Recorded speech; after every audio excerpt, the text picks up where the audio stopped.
ओम शांति। अव्यक्त महावाक्य है, विघ्न विनाशक बनकर अंगद समान माया पर विजय प्राप्त करो। विघ्न विनाशक बनकर अंगद समान माया पर विजय प्राप्त करो। 15/4/74 के है ये। विघ्न विनाशक विश्वपालक और माया पर विजय प्राप्त कराकर उमंग और उल्लास को बढ़ाने वाले शिव बाबा बोले, क्या सभी उन्नति की ओर बढ़ते जा रहे हो? चढ़ती कला की निशानी क्या है, क्या वह जानते हो?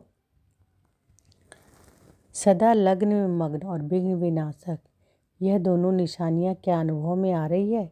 या विघ्नों को देख विघ्न विनाशक बनने के बजाय विघ्नों को देख अपनी स्टेज के नीचे तो नहीं आ जाते हो? क्या अनेक प्रकार के आए हुए तूफान आपकी बुद्धि में तूफान तो पैदा नहीं करते हैं?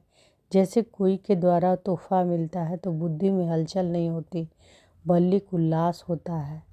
इसी प्रकार आए हुए तूफान उल्लास बढ़ाते हैं या हलचल बढ़ाते हैं?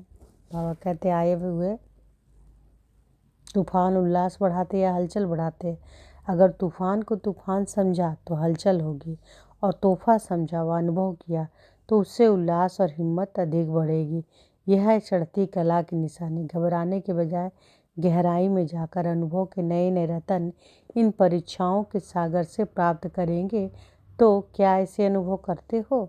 यह क्या हो रहा है, क्यों हो रहा है, इससे कैसे चलेगा? यह जो संकल्प चलते हैं इसको हलचल कहा जाता है। हलचल के अंदर रत्न समाये हुए हैं। ऊपर से अर्थात बहिर्मुखता की दृष्टि और बुद्धि द्वारा देखने से हलचल दिखाई देगी अथवा अनुभव होगी, लेकिन उसी से आई हुई बातों को अंतर्मुखी दृष्टि व बुद्धि से देखने से अनेक प्रकार के ज्ञान रत्न अथवा अर्थात पॉइंट्स प्राप्त होंगे। अगर कोई भी बात को देखते या सुनते हुए आश्चर्य अनुभव होता है तो यह भी फाइनल स्टेज नहीं है। ऐसा तो होना नहीं चाहिए। अच्छा जो हुआ वह होना ही चाहिए।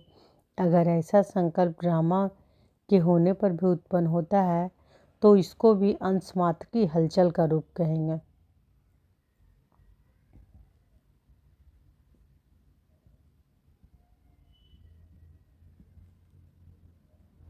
तो बाबा क्या कह रहे कि अगर कोई भी बात देखते या सुनते आश्चर्य अनुभव होता है तो यह भी फाइनल स्टेज नहीं है। ऐसे तो होना नहीं चाहिए। अच्छा जो हुआ वह होना ही चाहिए। अगर ऐसा संकल्प ड्रामा के होने पर भी उत्पन्न होता है तो इसको भी अंश मात्र की हलचल का रूप कहेंगे। अब तक यह क्यों का क्वेश्चन का अर्थ है हलचल। विघ्न अनावश्यक है, और जितना विघ्न अनावश्यक है अगर उतना यह बुद्धि में रहेगा तो इतना ही ऐसा महारथी हर्षित रहेगा, उतना ही। तो बाबा क्या कह रहे, विघ्न अनावश्यक है, और जितना विघ्न अनावश्यक है अगर उतना यह बुद्धि में रहेगा तो उतना ही ऐसा महारथी हर्षित रहेगा। नथिंग न्यू, यह है फाइनल स्टेज। यदि कोई भी हलचल का कर्तव्य करते हो या पाठ बजाते हो तो सागर समान ऊपर से हलचल भले ही दिखाई दे रही हो, अर्थात चाहे कर्मेंद्रियों की हलचल में आ रहे हो, लेकिन स्थिति नथिंग न्यू की हो। एकाग्र एक रस एकांत, अर्थात एक रचयिता और रचना के अंत को जानने वाले त्रिकालदर्शी के स्टेज पर, क्या आराम से शांति के स्टेज पर स्थित हैं या कर्मेंद्रियों की हलचल आंतरिक स्टेज को ही हिलाती है? जब स्थूल सागर दोनों ही रूप दिखाता है तो क्या मास्टर ज्ञान सागर ऐसा रूप नहीं दिखा सकते? बाबा कहते हैं जब स्थूल सागर दोनों ही रूप दिखाता है तो क्या मास्टर ज्ञान सागर ऐसा रूप नहीं दिखा सकते? यह प्रकृति ने पुरुष से कॉपी की है। आप तो पुरुषोत्तम हो। जो प्रकृति अपनी क्वालिफिकेशन दिखा सकती है क्या वह पुरुषोत्तम नहीं दिखा सकते? अब समय किस ओर बढ़ रहे हैं जानते हो? अति की तरफ बढ़ रहा है। सभी तरफ अति की दिखाई पड़ रही है। सभी की तरफ अति दिखाई पड़ रही है। अंत की निशानी अति है।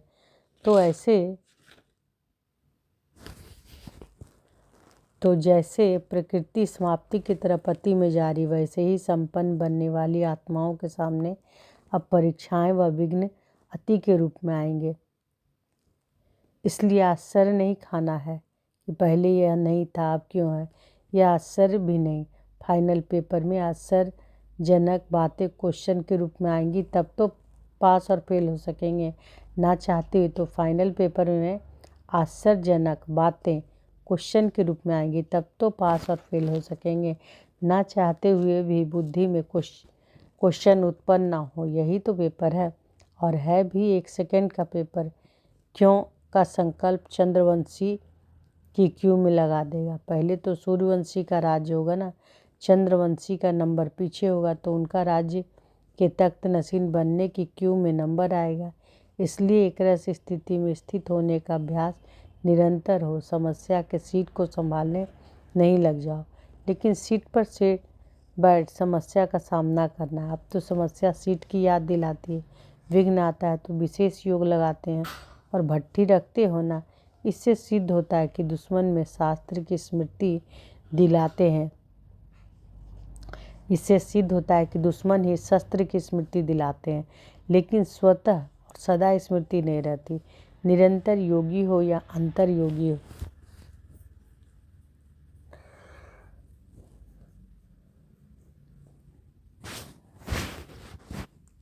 टाइटल तो निरंतर योगी का है ना। दुश्मन आवे ही नहीं, समस्या सामना ना कर सके। सूली से कांटा बनना यह भी फाइनल स्टेज नहीं।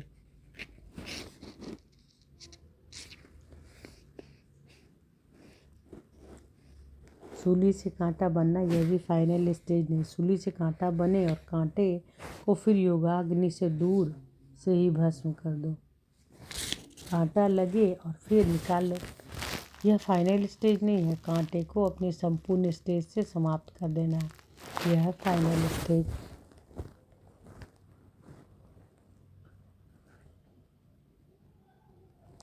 ऐसा लक्ष्य रखते हुए अपनी स्टेज को आगे चढ़ती कला की तरफ बढ़ाते चलो। बड़ी बात को छोटा अनुभव करना। इस स्टेज तक महारथी नंबरवार यथाशक्ति पहुँचे हैं। अब पहुँचना वहाँ तक है जो कि अंश और वंश भी समाप्त हो जाए। आप सभी हिम्मत, उल्लास और सर्व के सहयोगी सदा रहते हुए चल रहे हो ना। कलयुगी दुनिया को समाप्त करने के लिए व परिवर्तन करने के लिए, माया को विदाई देने के लिए संगठन अथवा घेराव डाला हुआ है ना। मजबूत घेराव डाला हुआ है। या बीच बीच में कोई ढीले हो जाते हैं अथवा थक तो नहीं जाते हैं, या चलते चलते रुक तो नहीं जाते हो ना। ना आगे बढ़ना न पीछे घटना, जैसे थे वैसे रहना। वह पाठ तो पक्का नहीं करते हो। अगर धक्का लगाएंगे तो चल पड़ेंगे, ऐसा सोच जहाँ के तहाँ रुक तो नहीं गए हो। किसी के किसी प्रकार के सहारे का तो इंतज़ार करते हुए खड़े तो नहीं हो गए हो। बाबा क्या करें, किसी न किसी प्रकार के सहारे का इंतज़ार करते हुए खड़े तो नहीं हो गए हो। तो ऐसी स्टेज वालों को क्या कहेंगे। क्या इसको ही तो अंगत स्टेज नहीं समझते हो। अगर ऐसे रुक गए तो फिर लास्ट वाले फास्ट चले जाएंगे। जब भी पहाड़ों पर बर्फ़ गिरती है, जम जाती है तो रास्ते रुक जाते हैं। तो फिर बर्फ़ को गलाने के लिए व उसे हटाने के लिए पुरुषार्थ करते हैं ना। यहाँ भी अगर बर्फ़ के माफिक जम जाते हो, इससे सिद्ध होता है कि योग अग्नि की कमी है। योग अग्नि को तेज करो और रास्ता क्लियर हो जाएगा। मिली हुई हिम्मत और उल्लास के पॉइंट्स बुद्धि में दड़ाओ और रास्ता क्लियर हो जाएगा। अब की रिजल्ट में ऐसे आधा ही चल रहे हैं, इसलिए इसको आगे बढ़ाओ। यह रिजल्ट क्या पुरुषोत्तम आत्माओं को अच्छी लगती है? इसलिए ना पुरुषार्थ की गति में अंगद बनो। ना माया से हार खाने के लिए अंगद बनो, बल्कि विजय बनने के लिए अंगद बनना है। अच्छा, ऊंचे से ऊंच बाप द्वारा पालना लेने वाले, विश्व की पालना करने वाले, विष्णु कुल की श्रेष्ठ आत्माएं, प्रकृति को परिवर्तन करने वाली पुरुषोत्तम आत्माएं, विश्व के आगे साक्षात्कार मूर्त प्रसिद्ध होने वाली आत्माएं और योगी दो आत्माओं के प्रति बाप दादा का याद, प्यार, गुड मॉर्निंग और अच्छा। ओम शांति।